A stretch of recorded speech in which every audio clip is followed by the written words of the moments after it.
Unit to dental health. Sonia had a several toothaches. સોનિયાને દાંતમાં અસહ્ય દુખાવો હતો. She could not eat anything nor could she go to school. તેણી કંઈ ખાઈ પણ શકતી ન હતી કે સ્કૂલ પણ જઈ શકતી ન હતી. Studying at home was also impossible due to pain. આટલા દુખાવામાં તેને ઘરે અભ્યાસ કરવો પણ પોસિબલ ન હતું. She was not able to sleep also. તેણી સુવા માટે પણ સક્ષમ ન હતી.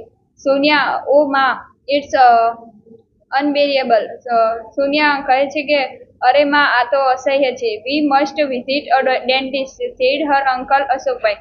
આપણે ડેન્ટિસ્ટની મુલાકાત લેવી જ જોઈએ, તેણીના કાકા અશોકભાઈ કહે છે. The same evening they were at the dental care clinic of Dr. Sharma.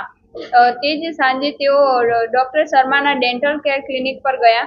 Doctor Bansi Sharma is a young and competent doctor. Doctor Bansi એ યુવાન અને સક્ષમ ડોક્ટર છે. ડોક્ટર શર્મા છે, hello young lady, what's the matter with you. Doctor Sharma કહે છે, hello યુવાન સ્ત્રી, તારી સાથે શું મેટર થઈ? સોનિયા વિથ ડિફિકલ્ટલી. સોનિયા મુશ્કેલી સાથે કહે છે, યુ માં, doctor, I have terrible toothache. Doctor, મને દાંતમાં અસહ્ય દુખાવો છે. ડોક્ટર શર્મા છે, આઈ કેન સી, હું જોઈ શકું છું. લેટ મી ચેક ઇટ, મને તપાસવા દો. Sit in the chair please. આ ચેરમાં બેસો. Sonia sits in the dental chair. Sonia dental chair પર બેસે છે. The doctor switches on the headlight. Doctor હેડલાઇટની સ્વિચ ચાલુ કરે છે. ડોક્ટર શર્મા છે, now open your mouth and say ah. Doctor Sharma કહે છે, હવે તમારું મોઢું ખોલો અને આહ બોલો. Doctor Sonia opening her mouth a little bit slowly. Sonia ધીરેથી નાનું જ મોઢું ખોલે છે, ધીરેથી. Sorry doctor, I can't open my mouth any wider than this. માફ કરશો ડોક્ટર, આનાથી પહોળું હું મારું મોઢું ખોલી નહીં શકું. ડોક્ટર શર્મા છે, ધેટ્સ ઓકે, તે બરોબર છે.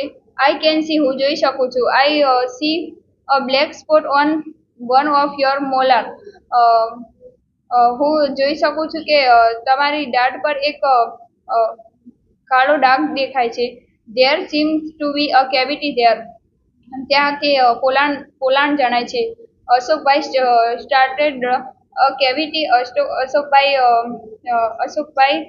કહે છે, શું પોલાણ? ડોક્ટર શર્મા છે, yes, a cavity and quite a big one. હા, કેવિટી અને એ પણ ખૂબ મોટી. I am prescribing some medicines today. હું તમને આજ માટે થોડીક મેડિસિન લખી આપું છું. The pain will subside by tomorrow. તમને પેઇન થોડું દૂર થઈ જશે આજે.